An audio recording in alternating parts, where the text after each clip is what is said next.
Hi guys, Joe here with Inkalo Inc. And in preparation for the Phytora release trailer, I'm doing set overviews for each of the plant groups, plant types. And today we'll be going over the root cards. The roots are very defense oriented. Not very many of them have a good attack stat, but their defense and health stats are very, very high. So you're definitely playing a slower, almost stall style of game. If you're playing root heavy, one of the best ways to win is just deck out, having your opponent simply run out of cards to draw.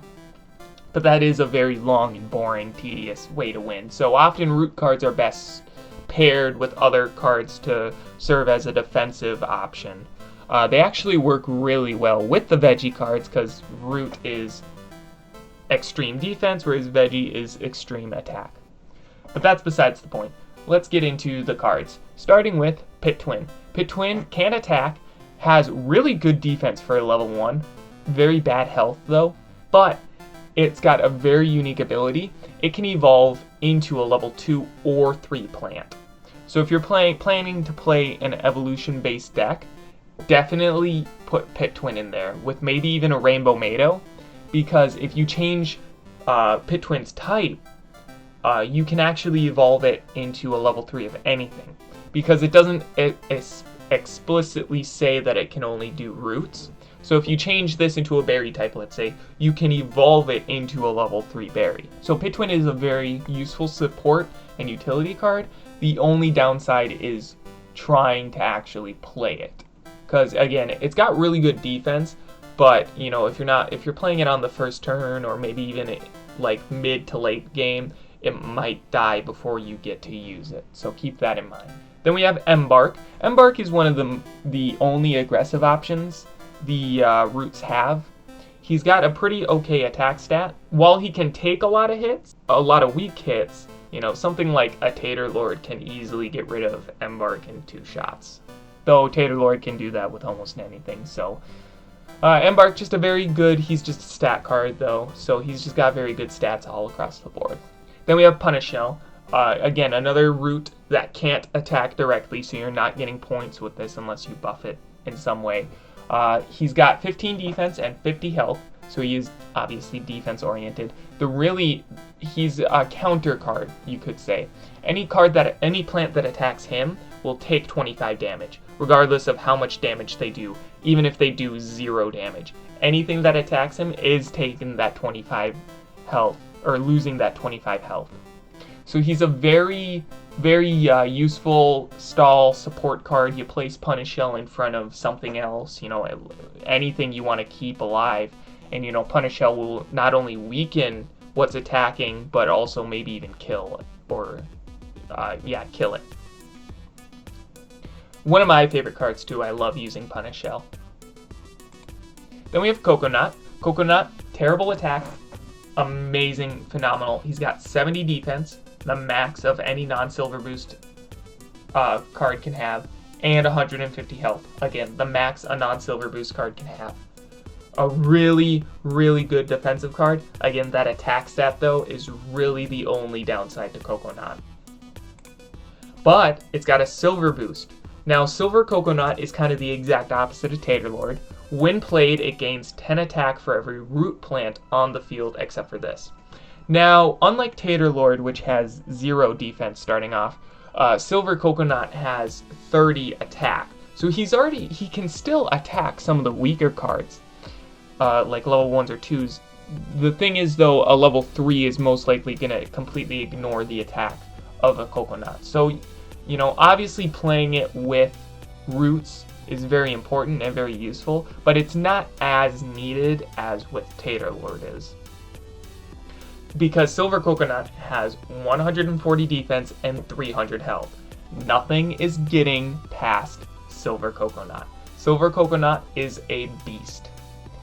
In fact, it's pretty much been throughout the entire history of this version of Phytora one of the strongest cards once it was introduced. Originally, when I first made the card, I was insane. I gave it 70 attack power. So when it evolved, it was a 140, 140, 300, which was insane. Nothing, it couldn't even kill itself. Taterlord wasn't a card at this point, so nothing could kill Silver Coconut. Literally nothing. I don't know what I was thinking. And then as time's gone on, I've like just completely hammered at its attack stat. Like just I've constantly kept lowering it. In fact, at one point, Silver Coconut broke the Silver Boost rule. If you don't know, the Silver Boost rule is that every Silver Boost card has a when played ability. There was a time, a small period of time, where Coconut did not. So it was the only one of the only cards that didn't have that ability, that, you know, specific ability that all Silver Boosts have. Obviously that's been changed now. I've greatly reduced the attack stat of Coconut so that this ability works. Because like even if you have 3 roots on the field, that's 60 damage. That's good. That's level 3 stat though, so it's not that big of a deal.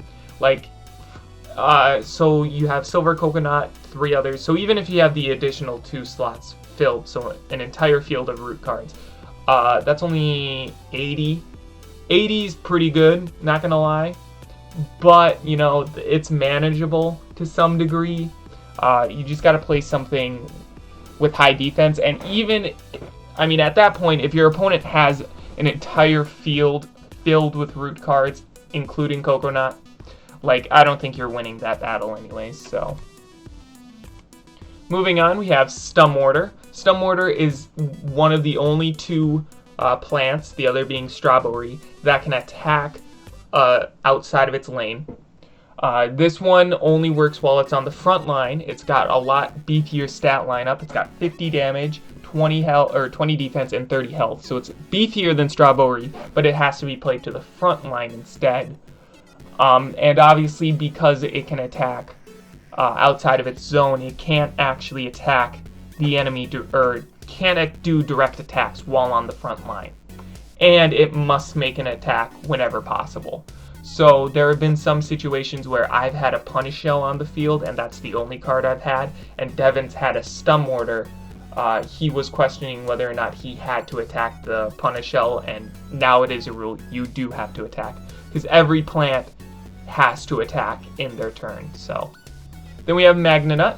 Magnanut is a bit of a weird card. His ability has changed a whole lot throughout his lifespan. In fact, let me just quickly read his ability. So currently, which is an amazing ability, Magnanut's ability is that instead of paying to play it, you can return a non-silver boost card from your hand, or from the field, back to your hand and play this instead. So it kind of just swaps out on the field. And that can be really useful because then when you silver boost it, you get to search your deck and choose any card and add it to your hand. Which is really nice. And Silver Magnanut has a really good stat lineup, 30, 30, 110. Okay, it's not that amazing, but it's okay, especially for a 2 cost.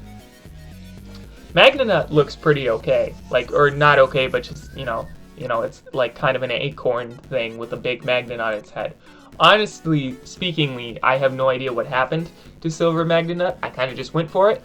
I think its design is good. I couldn't tell you what it is, though.